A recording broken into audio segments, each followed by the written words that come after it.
Hello, my name is Azul Oropeza, and this podcast is about an arguably shameful man that boarded a boat once. Headline: Japanese man should have died on boat. It's not racist, and it's not what you think. Let me begin. In 1910, a voyager named Masabumi Hosono, who was currently working for the Ministry of Transport in Japan, was sent to Russia to research the Russian state railway system and return his findings. His journey back to Japan was supposed to be the way he came, through Asia. But being the curious explorer he was, he decided to board a ship called the Titanic, crossing through the Atlantic Sea. Then he would voyage through American land and take another cruise from the coast of California back to his homeland. He stayed for a short time in Southampton, England, where he eventually bought a second-class ticket to the Titanic, and on April 10th, 1912, the ship took off with Hosono. Shortly before he went to sleep on the ship, Hosono began to write a letter to his wife explaining of his travels. Around midnight, Hosono was woken by a knock on his door and a loud noise. He raced onto the deck but was ordered by captains to stay in the lower decks because he was a foreigner.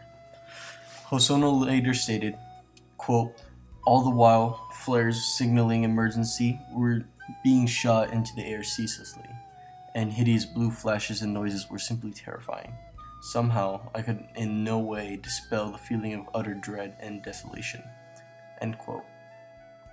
Progressively returning to the upper deck, Hosono, quote, "tried to prepare myself for the last moment with no agitation, making up my mind not to leave anything disgraceful as a Japanese.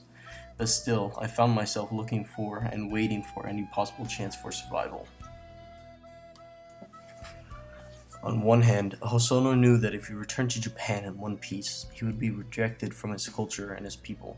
His wife would definitely leave him for another man. His kids would submit to drugs, and his siblings and aunts and uncles would all perish. On the other hand, he also wanted to live really badly. On the third hand, he decided to stop wasting time and see what was happening around him. Nearby, he heard a man yell, "Room for two more," and saw a man jump into a lifeboat. Seeing the man save himself inspired Hosono to join him in the lifeboat. Knowing that this would be the darkest moment of his life, Masabumi Hosono remained depressed for a long time. During and after the rescue, he was rescued in Lifeboat 13. When he returned to Japan, he was shunned by the press and was fired and disregarded by his ministry.